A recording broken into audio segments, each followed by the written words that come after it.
Theo, Farrell, City University of London. And so this is a terrific report because you look at the whole piece, the whole picture in a very comprehensive way, and you make a lot of really reasonable recommendations. And I just want to focus on one and present a slight challenge to it, which is, I mean, I agree totally, as you know, about the idea of a peace process rather than a peace deal that's incremental and unfold over time. But it's the recommendation around stabilizing the battlefield. And it's also, that kind of feeds into what General Nicholson was saying about adding a few thousand extra advisors. And as you know, I've recently done some research interviewing very senior Taliban leaders in November, and they present a completely different picture of what's going on inside the Taliban. And the picture they present is one of where the Taliban have a morale problem. And the basic problem they have is that they're no longer killing Westerners. They're not killing Kafirs, they're killing fellow Afghans. And they're finding it's very difficult to mobilize the base to continue the fight because they're now engaged in an un-Islamic fight. They've drifted off the path of jihad. And interesting enough, this was pointed out to us in 2012 when we interviewed senior Taliban leaders. They already predicted that when the Americans withdraw, they're going to have a problem mobilizing their base. And so this is where the recommendation around putting extra troops in, it risks pushing juice back into their campaign.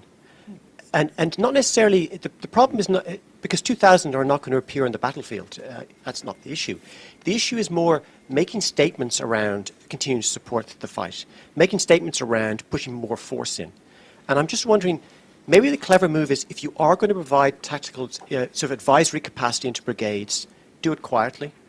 Maybe don't make big statements. Also goes to the piece around, you know, you want to demonstrate to the Afghan government that there's no safe deal here. If they're not going to reform, then the Americans might withdraw.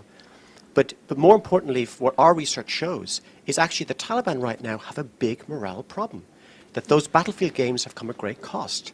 And the big problem is that they're not killing Westerners anymore. And you don't want to do anything that might reverse that. Yeah, thanks, Theo. I think your report also shows that, yeah, they've got morale issues, but they're not going to defect from the Taliban. Right, so I think that's an absolutely critical point. We don't have a lot of faith in the leadership strategy right now, but we're not defecting. We're Taliban, and we're going to stay Taliban. And they have shown the ability to continue fighting fellow Afghans, albeit that's maybe less attractive than fighting Westerners. But I think your point is very good. That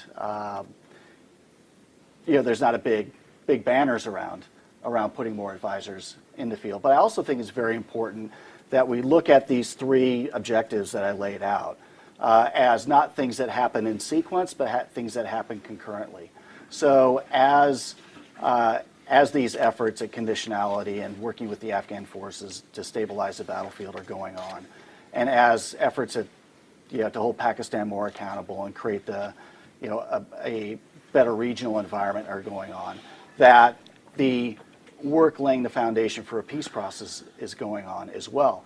And there have been numerous studies on peace efforts and how different sides enter into negotiations.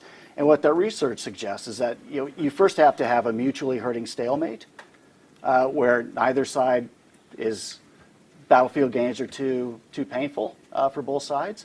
But then you also have to have a way out. You have to have an alternative to the status quo that's sufficiently attractive to both sides that they're willing to go down that path. So we've got to start forging that path now, and then I think you'll get much more pressure from below, both within the Taliban, but also to a large extent within the Afghan government too, saying, look, there's a viable alternative here that we need to take because it's important for our people.